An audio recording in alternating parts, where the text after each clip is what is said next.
What's up, everyone? In this video, I'm going to be walking you through how to trade an open and range break, or as you see it in the Discord or probably on social media or whatever, ORB.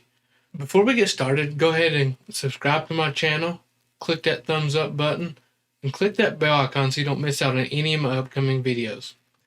I'm going to go through this on the 1 minute chart. I'm watching the 1 and 5 when we near these levels. You can confirm this on the 5 as well, but for the sake of this example, I'm using the 1. You can see the volume candles better. Let's get right into it. Okay, this is QQQ, one of my favorite ETFs to day trade. SPY and QQQ is the ones I like to trade. Now, you can see all this from 9:30 overs pre-market, right?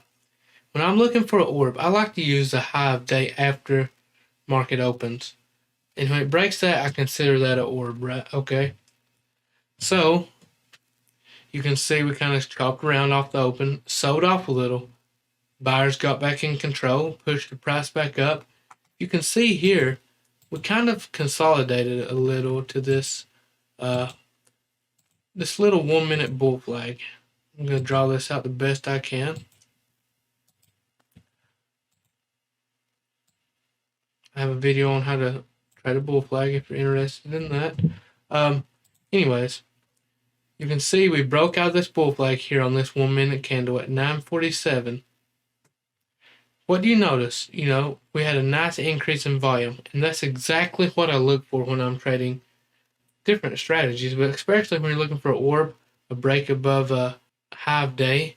I like to see good volume when we're coming up, approaching that level. If I see decrease in volume, chances are we could deny that or just have a false breakout. And me personally, I like to avoid false breakouts. But you can see we came up, we broke here. Okay. Now you say, well, it didn't make a big move. No, I mean, enough to scalp, but it didn't make a big move. You're right. And this happens sometimes. What happens when you have these big moves, it consolidates back to this 9 EMA, then continues on. I just wanted to point that out because there's different ways to handle trades. They don't always play out the same. So you need to know how to handle different situations. And this comes from experience.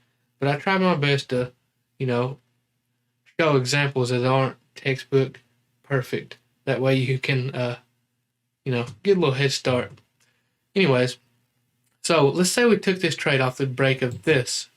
So this was a high day up until this point. Say if we took this trade, which, is a little scalper, the contracts probably wouldn't have moved a whole lot. I would have stayed in this trade until we failed this 9 EMA. And you can see here we never did. We never had a 1 minute candle open below it. Then the volume come back nicely and we orbed again. We broke the high of day. Nice move up. And this would have been a very nice day trade at this point. We could have trimmed our position here. And we could have stayed in this until we failed this 9 EMA. As you can see here, that would have been a huge gainer. If you're familiar with options trading, the contracts would have moved really nice, especially on QQQ. They do really good.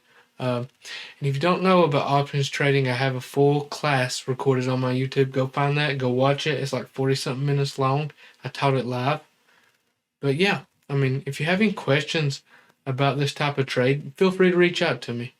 I just want to point out, if you're new to trading or just beginning trading, I got the beginner series on here just for that purpose. I'm trying my best to provide you all with the most value possible.